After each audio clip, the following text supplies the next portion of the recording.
स्वर्ण समाज को लगने वाला है एक तगड़ा झटका। आपको बताते चले कि ईडब्ल्यूएस आरक्षण के फैसले पर पुनर्विचार की याचिका 9 मई को विचार करेगी संविधान पीठ। भारतीय सुप्रीम कोर्ट की 5 सदस्यीय संविधान पीठ ने 7 नवंबर 2022 को 3-2 के बहुमत से फैसला देते हुए आर्थिक रूप से कमजोर वर्ग को 10% आरक्षण देने का प्रावधान करने वाले संविधान के 103वें संशोधन को सही ठहराया था। आपको बताते चले कि सामान्य वर्ग के आर्थिक रूप से कमजोर वर्ग ईडब्ल्यूएस को शैक्षणिक संस्थानों में प्रवेश और नौकरियों में 10% आरक्षण को सही ठहराने वाले फैसले पर पुनर्विचार की मांग पर सुप्रीम कोर्ट 9 मई को विचार करेगा। प्रधान न्यायाधीश DY चंद्रचूड़ की अध्यक्षता वाली 5 न्यायाधीशों की संविधान पीठ मामले पर विचार करेगी। पीठ में अन्य न्यायाधीश दिनेश महेश्वरी, S रविंद्र भट्ट, बेलार M त्रिवेदी एवं JB पार्डीवाला भी शामिल होंगे। सुप्रीम कोर्ट के फैसले पर पुनर्विचार की मांग। सुप्रीम कोर्ट में कई पुनर्विचार याचिकाएं लंबित है, जिसमें कोर्ट के 7 नवंबर 2022 के फैसले पर पुनर्विचार की मांग की गई है। सुप्रीम कोर्ट की 5 सदस्यीय संविधान पीठ ने 7 नवंबर 2022 को 2-3 के बहुमत से फैसला देते हुए आर्थिक रूप से कमजोर वर्ग को 10% आरक्षण देने का प्रावधान करने वाले संविधान के 103वें संशोधन को सही ठहराया था। फैसला देने वाली 5 सदस्यीय पीठ में जस्टिस दिनेश महेश्वरी, जस्टिस बेला M त्रिवेदी और JB पार्डीवाला ने आर्थिक आधार पर आरक्षण को सही ठहराया था, जबकि तत्कालीन प्रधान न्यायाधीश UU ललित और जस्टिस S रविंद्र भट्ट ने फैसले से असहमति जताई थी।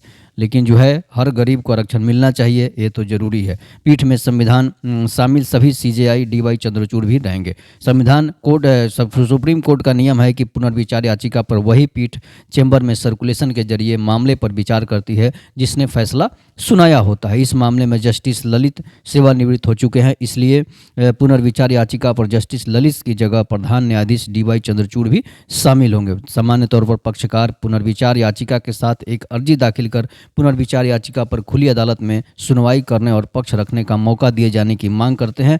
इस मामले में भी अर्जियां दाखिल की गई है। अगर कोर्ट को लगता है कि मामले पर खुली अदालत में सुनवाई करने की जरूरत है तो कोर्ट इसका आदेश दे सकता है। जस्टिस महेश्वरी ने EW आरक्षण को संविधान सम्मत बताया था। 7 नवंबर 2022 को बहुमत का फैसला देने वालों में जस्टिस महेश्वरी ने EWS आरक्षण को संविधान सम्मत घोषित करते हुए आर्थिक आरक्षण को चुनौती देने वाली सभी याचिकाएं खारिज कर दी थी।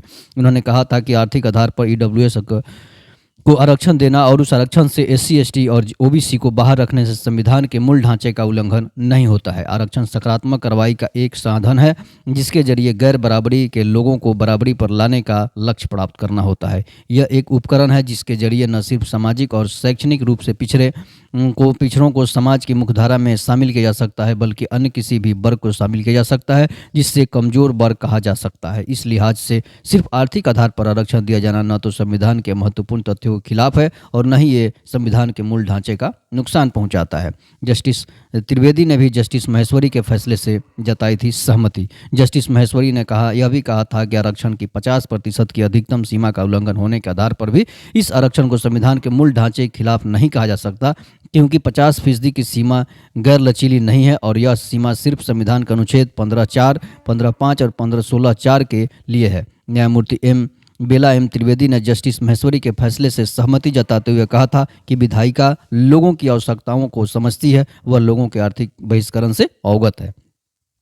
उन्होंने कहा था कि इस संविधान संशोधन के जरिए राज्य सरकारों को SC ST और OBC से अलग अन्य के विशेष प्राविधान पर सकारात्मक कार्रवाई का अधिकार दिया गया है। संविधान संशोधन में EWS का एक अलग वर्ग के रूप में वर्गीकरण किया जाना एक उचित वर्गीकरण है। इसे बराबरी के सिद्धांत का उल्लंघन नहीं कहा जा सकता। उन्होंने फैसले में व्यापक जनहित को देखते हुए आरक्षण की अवधारणा पर फिर से विचार करने का भी सुझाव दिया था। यहाँ तक कि न्यायमूर्ति JB पार्डीवाला ने भी EWS आरक्षण को संवैधानिक ठहराते हुए जस्टिस महेश्वरी और जस्टिस त्रिवेदी के फैसले से सहमति जताई थी। लेकिन जस्टिस पार्डीवाला ने यह भी कहा था कि निहित हितों के लिए आरक्षण अनंत काल तक जारी नहीं रहना चाहिए, जबकि जस्टिस ललित और जस्टिस भट्ट ने EWS आरक्षण से SC ST और OBC को बाहर रखे जाने को भेदभाव वाला माना था। तत्कालीन CJI UU ललित ने कहा था कि वह जस्टिस भट्ट से पूरी तरह सहमत है। तो ये लोग थे जो वामपंथी गैंग के थे दो जज, जस्टिस यू ललित और जस्टिस भट्ट, जो कि पूरी तरह से वामपंथी विचारधारा से प्रेरित थे। उनकी मानसिकता जो है वामपंथी विचारधारा से प्रेरित थी, जिसकी वजह से उन्होंने 10% आरक्षण को असंवैधानिक बोला था। लेकिन फिर भी 3 जजों की जो बेंच थी उन्होंने आरक्षण को सही ठहराया था। हर गरीब तबके को रिजर्वेशन मिलना चाहिए, चाहे वो किसी भी जाति और धर्म का क्यों न हो, क्योंकि इसमें सभी जाति और धर्म के लोग शामिल हैं। केवल स्वर्ण ही नहीं शामिल हैं, मुस्लिम लोग भी शामिल हैं, सिख और ईसाई धर्म के लोग भी इसमें आते हैं। तो इसमें कौन सी बुराई है? तो इसलिए इस वीडियो को ज़्यादा से ज़्यादा शेयर करें। देखिए 9 को क्या होता है, लेकिन फैसला वही होगा जो संविधान की पीठ चाहेगी। तब तक के लिए नमस्कार। जय हिंद, जय भारत, वंदे मातरम।